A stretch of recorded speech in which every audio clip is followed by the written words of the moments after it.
하나님께서는 우리에게 허락하신 말씀 마가복음 10장 1절에서 12절까지 말씀입니다.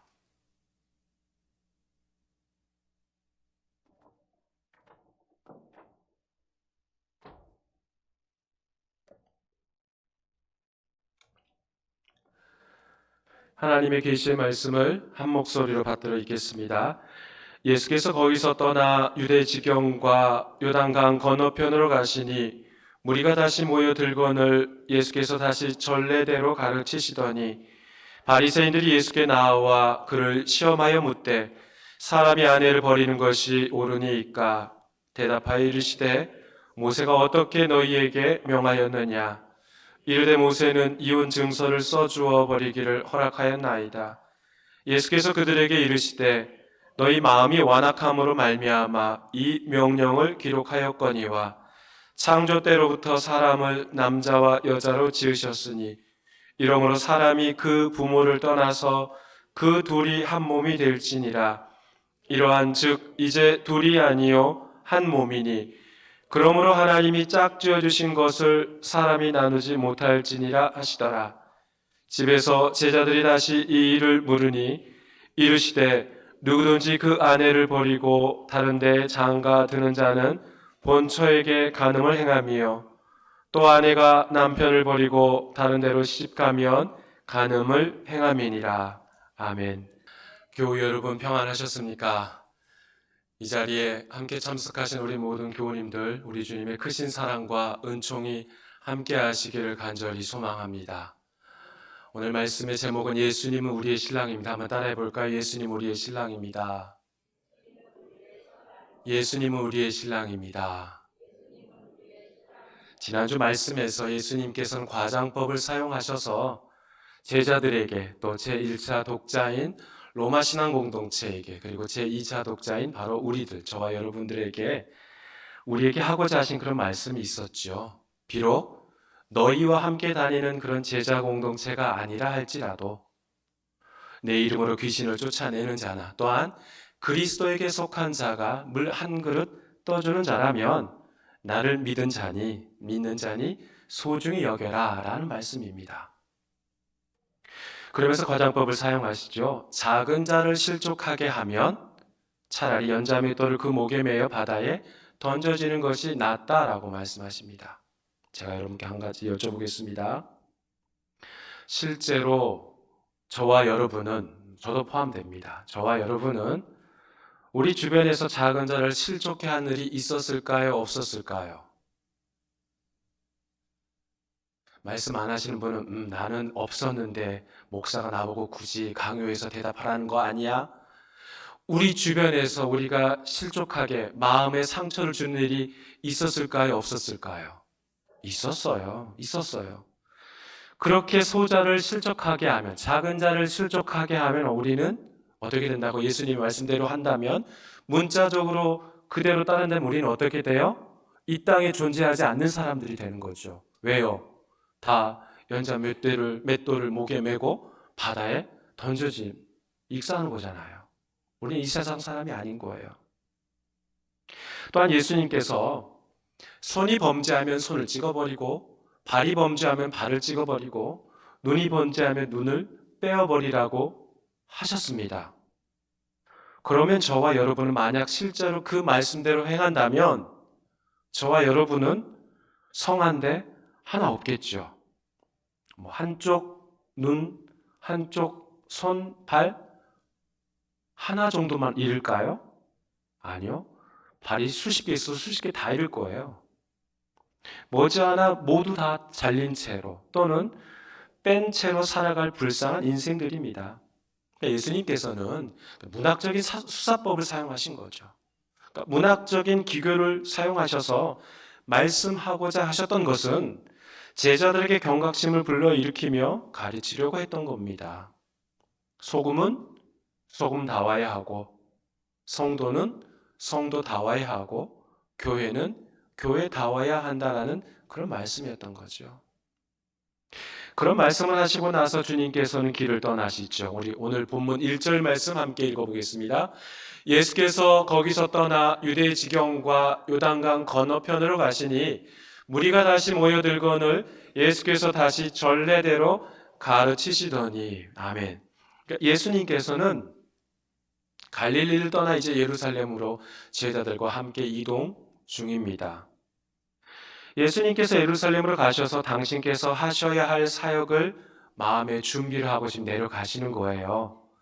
갈릴리 북서쪽에 있는 갈릴리에서 예루살렘으로 가면 그냥 남쪽으로 쭉 곧바로 직진해서 남쪽 사마리아를 경유해서 내려가면 가장 빠른 길입니다.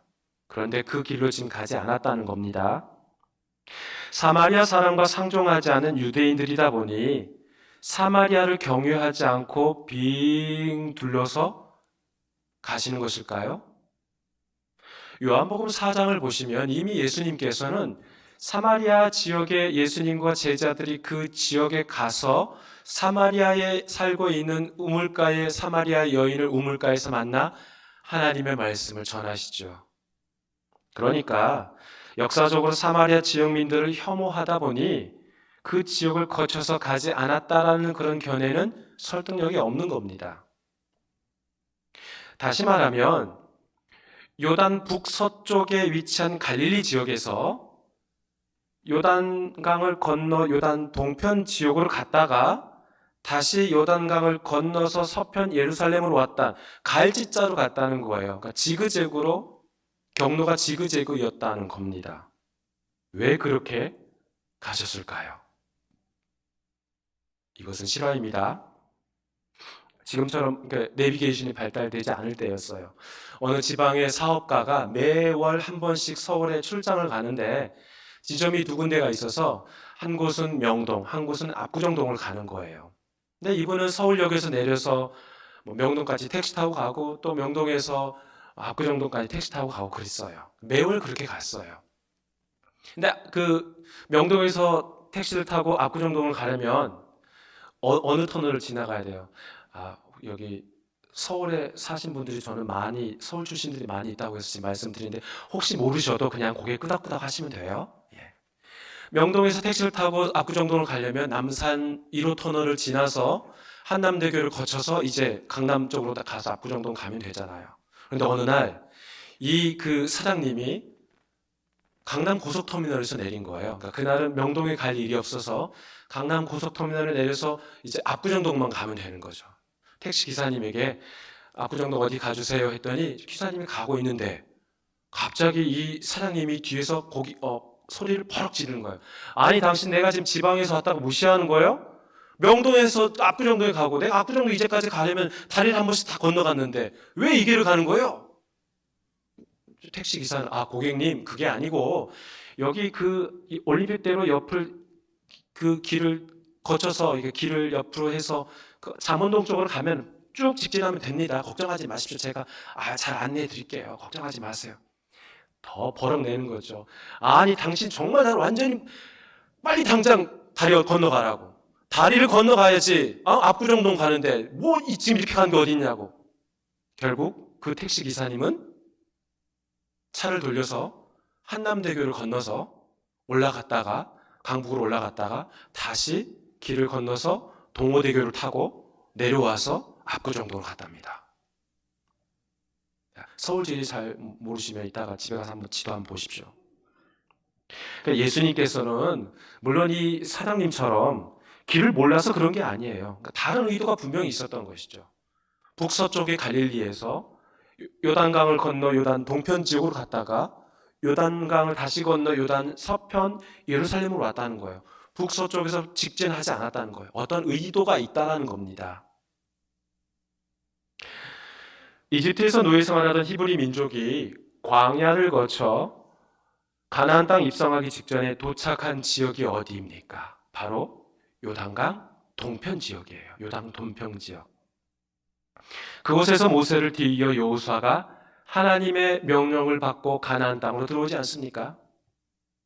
지금 예수님께서는 그때 그 가나안 땅으로 들어왔던 출애굽의 경로로 들어오시려고 한 겁니다.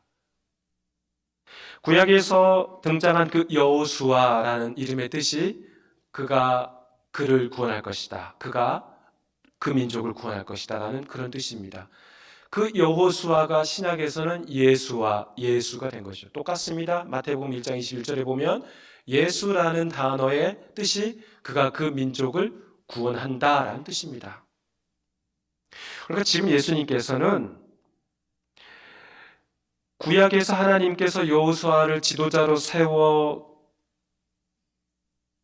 요단 동편에서 가나안 땅으로 입성하였던 것처럼 지금 예수님께서는 하나님께서 예수를 앞세워 그런 백성들의 죄를 대신 짊어지기 위해 예루살렘으로 들어오시기 위해 첫 출발점, 그 출발점을 어디로 두신 거예요? 요단 동편으로 두신 거죠. 예수님께서는 새 출애굽, 제2의 출애굽을 인도하신 겁니다. 누구를 위해서요? 이스라엘 백성들을 위한 거죠. 또 누구를 위해서입니까? 자, 저를 따라 손 한번 들어주십시오. 누구를 위해서입니까? 나를 위해서죠. 나를 위해서. 저와 여러분을 위해서 그 길을 가셨던 겁니다. 우리 예수님 참 좋으시지 않습니까? 죄악으로부터 해방시켜 주시기 위해 몸소 희생제물이 되시려고 예루살렘으로 입성하시는데 그 출애굽, 과거의 사건을 그대로 재현하시는 거죠.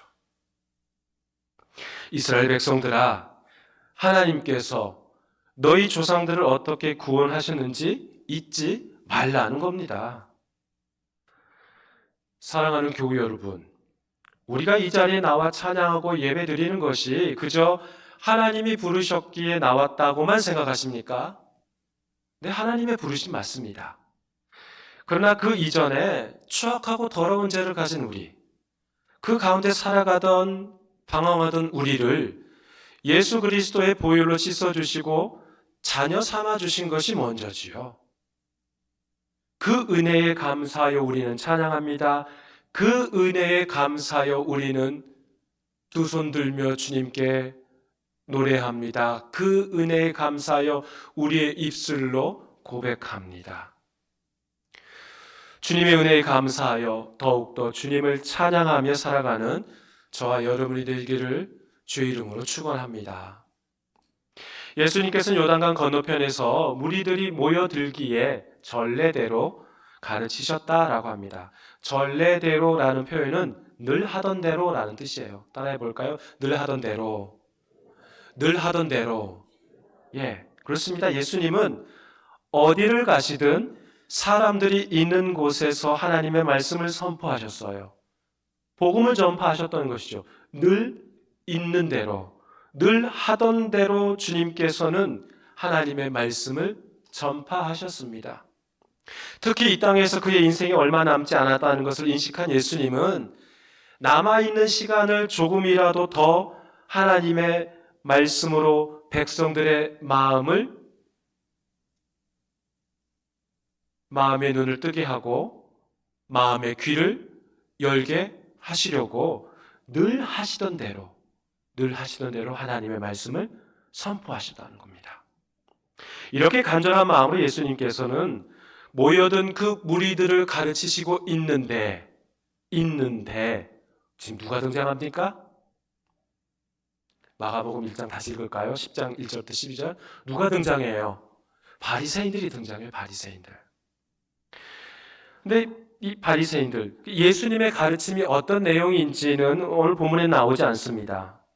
또한 예수님의 가르침의 내용 중에 오늘 본문에 나오지 않고 우리는 몰라요.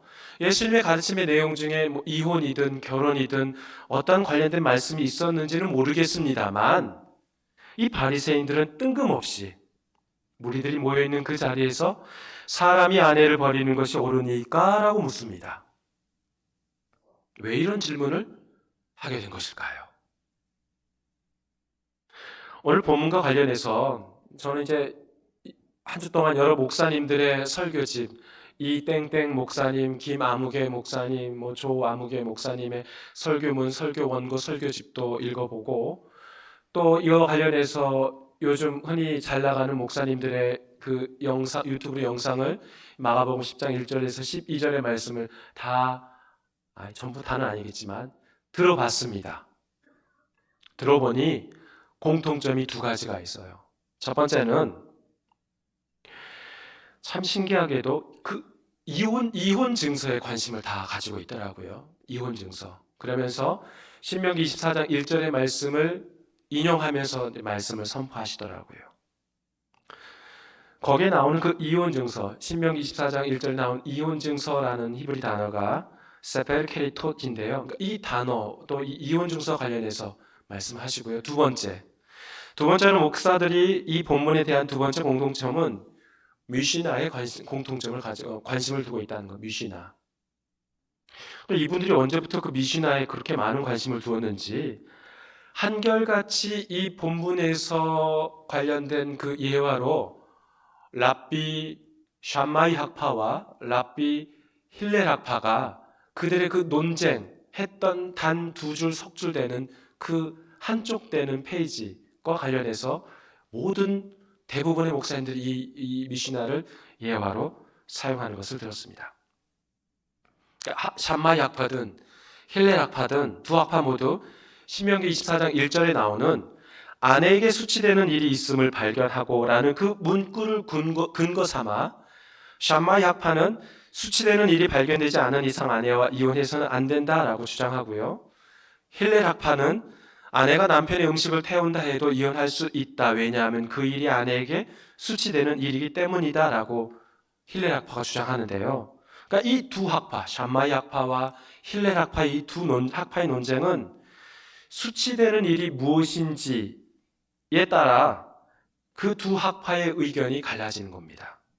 그러니까 이러한 논쟁은 미시나 6부 9장 10절 아까 말씀드린 것처럼 딱 한 페이지에 한 두 줄 석줄만 나오는 거예요. 게다가 미시나 원문을 보면 그 6부 9장 10절에 이 두 학파만 주장하는 게 아니라 하나 더 나옵니다. 샴마이 학파와 힐렐 학파뿐만 아니라 랍비 아키바의 주장이 나옵니다. 거기 보면 아내보다 아름다운 여자를 발견하면 이혼할 수 있다. 왜냐하면 신명기 24장 1절에 그를 그러니까 남편을 기뻐하지 아니하면이라고 기록되었기 때문이다. 그런데 목회자들은 오늘 본문을 두고 설교할 때 마치 미시나 구절이 딱 한 구절만 있는 것처럼 예화로 사용한다는 겁니다. 제가 계속 미시나 그래서 도대체 그 미시나라는 단어가 뜻이 뭐야? 라고 생각하시죠? 샨나라는 동사, 반복하다라는 동사의 명사예요. 미시나는 반복, 연습, 공부 그런 뜻이죠. 그 미시나는 기원전 2세기에서 기원 후 2세기까지 약 400년에 걸쳐 입에서 입으로 전승된 그리고 기원 후 2세기에 이제 최종 편집으로 집대성한 그런 책입니다. 유대 법규이죠. 전체 6권으로 구성되어 있습니다. 우리말로 최초로 번역된 이 책이 작년에 한길사에서 출판됐는데요. 전체 6권인데 한 권당 페이지 수가 대략 약 700페이지예요. 그러니까 6권이면 4,000페이지가 넘고 거의 5,000페이지에 육박하는 책이 미시나 6권이에요. 그 중에 세 번째 권에 해당되는 게 여성과 관련된 말씀이고 그 여성에는 그 세 번째 권 3권의 여성에는 7개의 주제가 나옵니다. 형사취수법 무엇인지 아시죠? 그러니까 남편이 죽으면 남편의 형제와 결혼하는 법. 예를 들면 창세기 38장에 나와 있는 유다와 다말 이야기에 유다의 세 아들 엘, 오난 그리고 셀라가 있었죠. 근데 다말이 엘과 결혼했는데 이 엘이 죽어요. 그러니까 엘의 동생인 오난과 결혼을 시켰죠. 그게 바로 형사취수법입니다. 아내의 남편이 죽으면 그 남편의 형제가 제수씨와 결혼한 것. 이게 형사취수법이에요. 그런 형사취수법, 그 여성에 관한 그 주제가 7가지가 있는데요. 그리고 혼인증서, 서원, 나실인, 간음, 이혼증서, 약혼 이렇게 7가지가 있어요. 7가지. 그 7가지 중에 오늘 본문에 나오는 이 이혼증서는 6번째 주제입니다. 아람어로는 기틴인데요. 이혼 증서만 80페이지가 넘어요. 그러니까 700쪽 중에 80쪽 정도를 차지한다는 거죠. 제가 드리고 싶은 말씀은 예수님 당시에도 아직 최종 편집된 것은 아니지만 미시나가 구전전승으로 내려오고 있었다는 거예요. 예수님도 그래서 미시나에 대해서 알고 있었습니다. 그렇다면 이혼에 대한 바리새인들의 질문에 예수님께서 진정성 있는 대답을 원하셨다면 예수님께서는 모세가 어떻게 너희에게 명하였느냐 그 딱 질문 하나만 하시면 안 된다는 겁니다. 예수님 시대 이전에 있었던 그 기라성 같은 랍비들, 이들이 미시나에 등장하였으니 그들에 대해서도 물어봐야죠. 예를 들면 목회자들이 즐겨 사용하는 랍비 힐렐과 랍비 샤마이만 물어볼 게 아니라 랍비 요한은 핫자딕은 너희에게 뭐라고 말했느냐? 랍비 바바 벤 부타는 너희에게 뭐라고 말했느냐? 랍비 예후다 벤 타바이는 랍비 시므온 벤 쉐타흐는 너희에게 뭐라고 말하였느냐라고 물어봐야죠. 왜냐하면 그 모든 랍비들은 바리새인들이 존중하는 랍비 선배들의 이야기, 그들의 문헌, 그들의 말씀이기 때문이죠. 그런 질문을 지금 예수님께서 하지 않으셨다는 거예요. 그러니까 예수님의 입장에서 보면 그렇다는 거고요. 바리새인의 입장에서 한번 생각해 봅시다. 바리새인들은 사람이 아내를 버리는 것이 옳으니까라고 이렇게 단순하게 질문합니다. 그렇게 단순하게 질문하면 안 돼요. 아까도 말씀드렸듯이 미시나 여성이라는 그 주제 텍스트 관련된 텍스트 안에 6번째 주제가 바로 이혼 증서이고 이혼 증서는 1장 1절부터 9장 10절까지 나와 있습니다. 그 관련된 내용이 80쪽이 넘어요. 남편은 자신의 뜻대로 이혼할 수 있습니다. 대신 이혼 증서를 서기관이 써서 아내에게 전달해야 그게 유효가 됩니다. 근데 알다시피 법령이라는 게 그렇지 않습니까? 법령이라는 게 법 문구 하나만 해결되면 사람이 살아가는데 아무 문제 없습니까? 사람이 살아가는데 얼마나 다양한 상황이 일어날 수 있습니까? 그래서 법령 아래 세칙이 있는 거죠. 그러니까 이혼 증서를 써주는 것도 마찬가지입니다.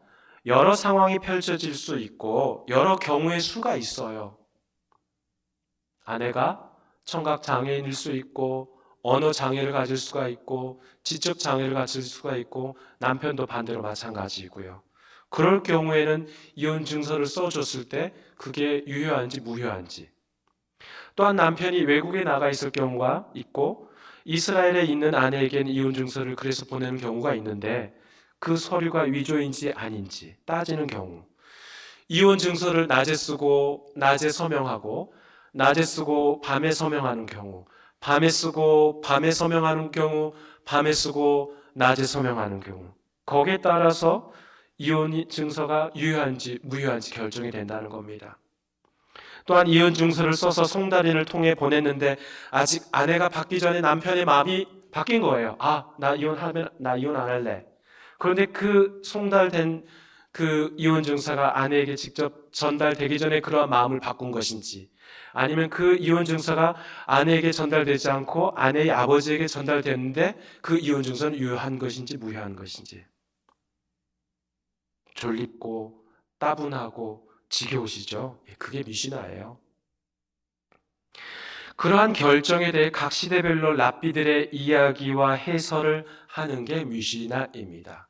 그것과 게마라와 함께 합쳐서 우리가 잘 아는 유대인들의 그 읽는 책 탈무드입니다. 미시나와 게마라가 합쳐진 게 탈무드예요. 여하튼 이혼이든 이혼 증서든 이런 다양한 상황을 염두에 두고 신중하게 접근해야 하는 문제가 있다는 거예요. 그러니 바리새인들은 저렇게 간단하게 질문해서는 안 되는 거죠. 사람이 아내를 버리는 것이 옳으니까 그렇게 질문해서는 안 된다는 거죠. 더 심도 있는 질문이 필요하다는 거예요. 제가 드리고 싶은 말씀은 이겁니다. 바리새인들이 이혼에 관해 예수님에게 물으려고 했다면 더 자세히 꼼꼼하게 물어봐야 했다는 것이죠. 근데 바리새인들은 이혼에 대해서 그냥 대충대충 물어본 거예요. 그들이 중요한 것은 자신들의 질문보다 예수의 반응, 예수의 대답에 초점을 두고 있었던 것이죠. 어떻게 할 수 있습니까? 마가복음 10장 2절에 나오죠. 시험하기 위해서. 이 바리새인들은 예수를 시험하기 위해 질문한 겁니다. 그렇다면 무엇을 시험하기 위해서 질문했냐는 거죠. 지금 예수님과 무리들과 바리새인들이 모여 있는 지역이 어디예요? 북서편 갈릴리에서 내려와서 지금 어디에 계셔요? 요단강 건너편 요단 동편 지역에 있어요. 지금 요단강에 있다는 거예요. 그곳은 세례 요한이 세례를 베풀었던 지역입니다. 세례 요한은 헤롯에게 동생의 아내인 헤로디아와 결혼하는 것이 옳지 않다라고 말합니다. 그러자 헤로디아의 요구로 세례 요한이 옥에 갇힙니다. 헤롯은 헤로디아와 결혼하기 위해, 그러니까 자신의 쉽게 말하면 제수 씨와 결혼하기 위해 이혼하게 되고, 헤로디아는 자신의 아주버님과 결혼하기 위해서 이혼하게 된 거예요. 이혼한 겁니다. 결국 세례 요한은 당신들이 지금 그 결혼은 옳지 않습니다라는 그 말 한마디 때문에 죽게 된 거죠. 지금 예수님은 세례 요한이 활동했던 그 요단 건너편에 왔습니다. 바리새인들은 세례 요한의 죽음의 원인이 된 그 이혼을 일부러 끄집어낸 거예요. 시험하기 위해서. 예수님께서 세례 요한의 입장을 택한다면 곧 헤롯을 반대하는 뜻이 되는 것이죠. 바리새인들은 이걸 노린 겁니다. 이들은 예수를 위험에 빠뜨리고자 정치적인 목적이 다분한 그런 질문을 하게 된 것이죠. 따라서 이러한 질문이 당연히 예수를 시험하기 위한 질문인 것이죠. 예수님은 이들의 목적을 간파하였습니다. 예수님은 너희들의 마음이 완악함으로 모세가 이혼 증서를 쓰도록 명령하였다라고 합니다. 그렇습니다. 참 인간의 마음이 완악해요. 악한 존재들입니다. 어떻게 하면 예수님을 함정에 빠뜨릴까? 어떻게 하면 그의 잘못 하나를 콕 집어서 꼬투리로 삼을까? 그러한 바리새인들의 태도와 모습이 바로 우리에게 그대로 투영된 모습입니다. 이런 악한 존재인 우리를 예수님께서는 버리지 않으셨다는 사실이 놀라울 따름입니다. 계속 말씀을 나눠보면 그 사실을 알 수 있습니다. 예수님께서는 창세기 말씀을 인용하며 이혼을 용납하지 않으셨어요. 이 말씀을 바리새인들이 이해했을까요? 이해하지 못했을까요? 잘 모르겠어요. 이해했든 이해하지 못했든 그게 이들에겐 중요한 게 아니겠죠. 그들은 어떻게 해서든 꼬투리를 잡아 예수를 죽이고자 한 것이죠. 그러나 예수님은 모세의 율법과 하나님의 그 창조의 말씀을 인용하며 쳐놓은 그물을 용케 벗어난 겁니다. 예수님의 그 집으로 오자마자 제자들이 예수님께 묻지요. 예수님께 제자들이 와서 물었다는 것은 예수님과 바리새인들이 논쟁을 하고 있던 그 당시에 제자들이 그 예수님의 말씀을 이해했다는 거예요? 이해하지 못했다는 거예요? 대답 안 하실 거예요? 이해하지 못했다는 거죠. 그러니까 다시 물어보는 거죠. 제자들도 이혼 증서를 써주면 되는 걸로만 생각했는데 예수님 그렇게 확답을 주시지는 않으셨어요. 그러니 제자들은 재차 집에 와서 자신들이 묵고 있는 숙소에서 물어본 겁니다. 그때 예수님은 바리새인들에게는 말하지 않았던 말씀을 하시죠. 11절, 12절 말씀 읽어보겠습니다. 이르시되 누구든지 그 아내를 버리고 다른 데 장가드는 자는 본처에게 간음을 행함이요 또 아내가 남편을 버리고 다른 데로 시집가면 간음을 행함이니라. 상당히 단호하게 예수님께서 말씀하십니다. 단지 이 말씀은 남녀간의 부부에게만 해당되는 것으로 말씀하신 것이 아니에요. 구약에서 하나님과 이스라엘 백성을 부부 관계로 표현합니다.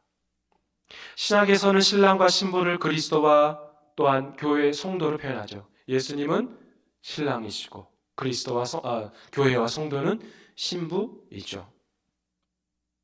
즉 남편이 아내한테 이혼 증서를 써준다는 것은, 그런 이야기는 하나님이 이스라엘 백성을 버리는 것이고 십자가를 지러 가시는 예수께서 신부인 교회와 성도를 버리는 것과 똑같게 되는 거죠. 신랑 되신 예수께서 신부인 우리의 죄를 용서하시려고 지금 예루살렘으로 가시는데, 십자가를 지시려고 가시는데 예수이신 신랑이 이혼 증서를 써서 하나님의 백성인 신부, 성도들을 버린다라는 말은 모순이 될 수밖에 없는 것이죠. 그렇죠. 이혼을 용납하지 않으신 것은 신랑이신 예수께서 신부인 성도를, 신부인 우리를 절대 버리지 않으시겠다는 그러한 확고한 의지가 담겨 있는 겁니다. 신랑이 아내를 절대 버리지 않는다면 아내가 할 일은 뭐가 있을까요? 아내의 도리를 다하면 되는 거죠.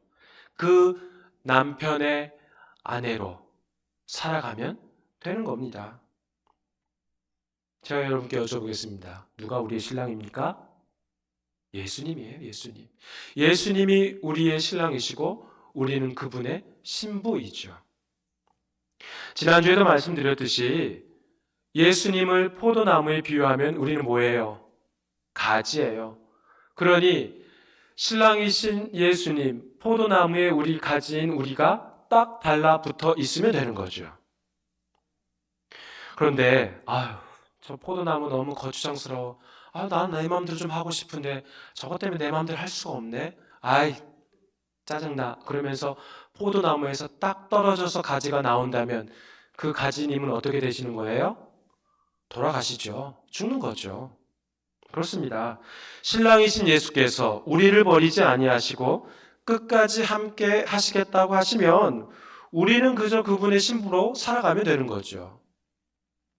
사랑하는 교회 여러분, 예수께서 우리의 신랑 되시고 또는 우리가 그리스도의 신부라면 우리의 모든 판단과 선택이 항상 하나님의 나라를 지향해 가야 한다는 겁니다. 우스갯소리를 누가 그러더라고요. 결혼 전에 연애할 때는 이렇게 서로가 서로를 바라보면서 산대요. 서로가 서로를 바라보면서 계속 죽고 못 사는 거죠. 연애할 때는. 그렇게 살아가다가 결혼하면 둘이 하나의 목표를 가지고 한 방향을 보고 살아간답니다.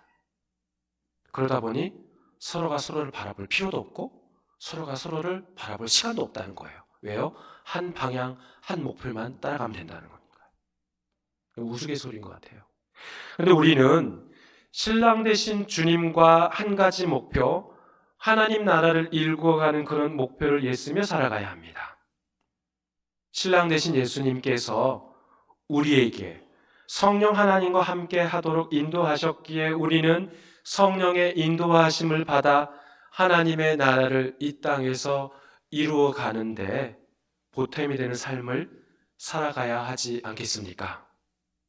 신부가 할 일, 우리가 할 일이 그것이죠. 그러나 우리는 힘과 의지가 없기에, 우리의 힘과 의지로는 할 수 없기에 우리 안에 계시는, 우리 안에 내주하시는 성령께서 그 길을 인도해 주시라고 간절히 기도하는 거죠. 그것이 신부인 우리가 할 일입니다. 우리를 버리지 않으시고 우리와 함께 하시는 주님께서 우리에게 맡겨주신 일, 주신 달란트대로 사명 잘 감당하시는 저와 여러분이 되시기를 주의 이름으로 축원합니다. 하나님 아버지 감사합니다. 신랑 되신 주님께서 십자가를 지시기 위해 요단 동편에서 출발하십니다. 새로운 출애굽, 제2의 출애굽을 통하여서 하나님 나라의 백성들에게 다시 한번 하나님의 백성으로서 예수 그리스도의 자녀로서 살아갈 길을 다시 한번 잊지 않도록 주님께서 그 길을 출발하십니다. 그런데 바리새인들은 이혼과 관련해서 말씀합니다. 예수님께서는 하나님과 이스라엘 백성이 신랑과 신부로 비유하셨듯이 또한 예수님과 그리스도와 성도는 바로 신랑과 신부가 된 것처럼 우리 신랑이신 예수님께서 우리를 절대 버리지 아니하시기에 우리는 그저 신랑이신 주님만을 굳건히 의지하고 살아가면 됩니다. 신부인 저희로서는 그 말씀과 그 의지대로 주님께서 말씀하신 그 명령대로 살아갈 수 있도록 성령께서 저희들을 인도하여 주시옵소서. 예수님의 이름으로 기도하옵나이다. 아멘. 다음